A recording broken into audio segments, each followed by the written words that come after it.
Mutual fund के बारे में कहा जाता है कि ये रिस्क तो आपको लेना ही पड़ेगा। रिस्क है तभी इश्क है, रिस्क है तभी गेन है। जी हाँ, गेन पाने के लिए थोड़ा पेन लेना पड़ेगा तभी ये आगे बढ़ेगा। म्यूचुअल फंड सही है ये सब बताते हैं, ऐड में भी आपने देखा होगा। आजकल के डेट में बहुत सारे लोग म्यूचुअल फंड्स में इन्वेस्ट कर रहे हैं, लेकिन म्यूचुअल फंड्स में जब इन्वेस्ट करने की बात आती है तो सबसे पहला दिमाग में ये सवाल आता है कि इन्वेस्ट कैसे करें, कहाँ करें, कौन से फंड में करें, किस प्रकार से करें कि आपको बेनिफिट बेहतर मिले। आज के इन्हीं सवालों के जवाब के रूप में लेके आया हूं आज का वीडियो बेहतरीन 7531 रूल के साथ। 7531 रूल एक ऐसा रूल है जिसे अगर आपने फॉलो कर लिया तो म्यूचुअल फंड के बेसिक्स में आप स्ट्रांग हो जाएंगे। तो आइए इस वीडियो को शुरू करते हैं।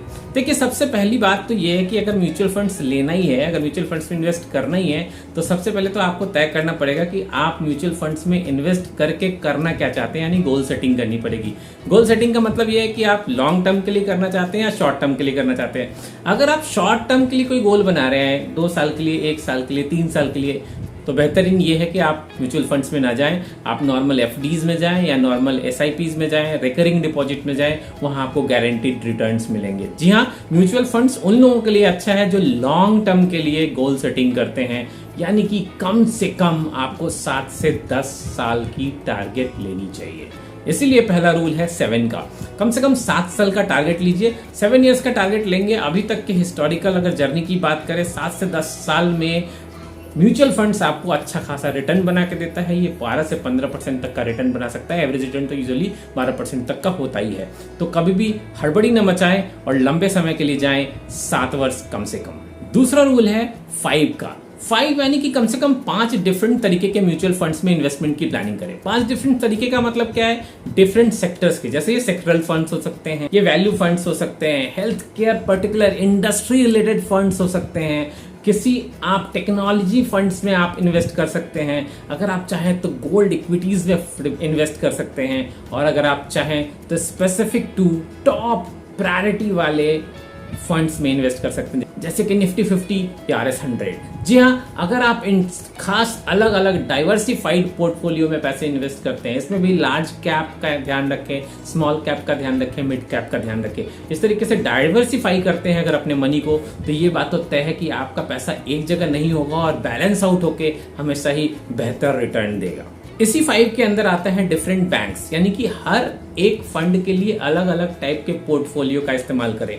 एक ही तरह के पोर्टफोलियो का इस्तेमाल ना करें। जैसे अगर आप HDFC के म्यूचुअल फंड्स में इन्वेस्ट कर रहे हैं तो सारे फंड्स HDFC के म्यूचुअल फंड्स में इन्वेस्ट ना करें। थोड़ा HDFC में, थोड़ा ICICI में, थोड़ा SBI में, थोड़ा टाटा में, थोड़ा पराग पारिक में, यानी कि अलग अलग डाइवर्सिफाई करके अगर आप डालेंगे तो अगेन आपको फंड मैनेजर्स का बेनिफिट मिलेगा। देखिए, ऐसा हो सकता है कि अगर आप एक पर्टिकुलर टाइप के बैंकिंग के साथ फंड में इन्वेस्ट कर रहे हैं तो उनके फंड मैनेजर्स भी सेम होंगे, यानी कि उनका मैक्सिमम पैसा एक ही तरह के सेक्टर में लगेगा। तो अलग अलग कंपनी एंड ऑर्गेनाइजेशंस के फंड्स में इन्वेस्ट करने से बेनिफिट होगा कि डाइवर्सिफाइड पोर्टफोलियो आपको फंड मैनेजर के पॉइंट ऑफ व्यू से भी मिलेगा।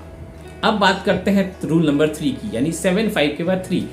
रूल नंबर 3 कहता है कि 3 डिफरेंट कंडीशंस में अपने आप को स्टेबल रखना है। सबसे पहला कंडीशन है जब मार्केट अच्छा परफॉर्म नहीं कर रहा है, यानी कि ऊपर नीचे जा रहा है। ये एक ऐसा परफॉर्मेंस पीरियड होता है जहां पे आपके अंदर दुखी सी लगी रहती है और समझ में नहीं आता कि क्या करें। लेकिन ध्यान रखिए, आपने जो इन्वेस्टमेंट करी ना लॉन्ग टर्म के लिए किया है, कोई शॉर्ट टर्म के लिए नहीं किया है, तो आपको उस दुखी से बाहर निकलना है। सोचने की जरूरत नहीं है, आप उससे थोड़ा पेशेंस रख के ध्यानपूर्वक उसे थोड़े दिन आगे बढ़ने दें। आप पाएंगे कि ये ऊपर नीचे वाला चढ़ाव उतार जो है अगले 1 महीने, 2 महीने या 3 महीने में ठहराव पे आ जाएगा। दूसरा कंडीशन है एक ऐसा कंडीशन जहां पे आप कंफ्यूज हो जाते हैं कि पैसे बहुत कम रिटर्न दे रहे हैं। आपने रिटर्न की अपेक्षा की थी कम से कम 10% देगा, 8% देगा, एफडी से ज्यादा देगा, और ये रिटर्न दे रहा है 2%, 3%, 4%, और आपके दिमाग में आने लगता है इससे ज्यादा तो एफडी रिटर्न बना के दे रहा है, तो यहाँ तो फायदा हो ही नहीं रहा। ये भी वो पीरियड है जहाँ पे आपको पेशेंस रखने की जरूरत है। देखिए, ध्यान रखिए, अगर म्यूचुअल फंड्स में आपने पैसे लगाए हैं और सिर्फ 4 से 5% अभी रिटर्न दे रहा है तो फ्यूचर में जरूर ये ग्रो करेगा। ध्यान रखिए, अगेन ये लॉन्ग टर्म के लिए है, शॉर्ट टर्म के लिए नहीं है।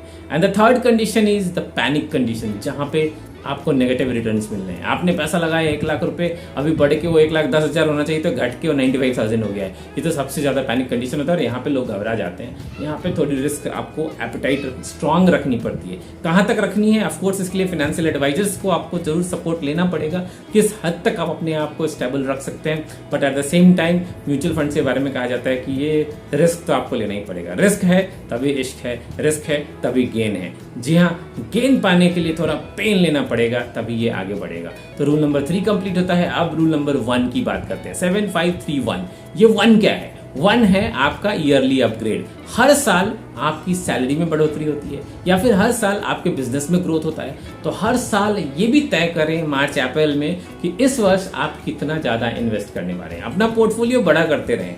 हर साल अगर आप सिर्फ 1 लाख रुपए ही जमा करते रहेंगे तो पोर्टफोलियो जल्दी बड़ा नहीं होगा। जल्दी बड़ा करने के लिए हर साल अपनी सैलरी ग्रोथ या बिजनेस ग्रोथ के अकॉर्डिंग अपने इन्वेस्टमेंट का भी पोर्शन बड़ा कीजिए। जी हाँ, तो ये था 7531 का बेस्ट परफॉर्मिंग एडवाइस। उम्मीद करता हूँ ये वीडियो आपको जरूर हेल्प करेगा थोड़ा अपनी नॉलेज को एनहांस करने के लिए। म्यूचुअल फंड्स है इसलिए एक डिस्क्लेमर आपके लिए जरूरी है कि ये कोई फाइनेंशियल एडवाइस नहीं है, ये एक बुद्धिमत्ता का एडवाइस है। आपको सूचनात्मक रूप से दिया गया है। आप अपना ड्यू डिलिजेंस जरूर करें किसी भी फंड को सिलेक्ट करते समय। बेस्ट तरीका ये है कि जो सर्टिफाइड प्रोफेशनल्स हैं उनसे एडवाइस ले। इसके बारे में एक बात मैं ज्यादातर वीडियो में बोलता हूँ, वो ये है कि बेस्ट प्लेयर्स हैं इंडिया के। रोहित शर्मा बेस्ट प्लेयर है, विराट कोहली बेस्ट प्लेयर रहे हैं, सचिन तेंदुलकर बेस्ट प्लेयर रहे हैं, MS धोनी। अगर उनको कोच और मेंटर्स की जरूरत हो सकती है तो हमें क्यों नहीं? हमें भी एक सर्टिफाइड कोच या मेंटर अपने साथ रखना चाहिए जो हमें अपनी लाइफ में आगे बढ़ने के लिए हमें हेल्प करते रहेंगे। मिलता हूं ऐसे ही बेहतरीन वीडियो में एक बार फिर से, तब तक के लिए आपको नमस्कार।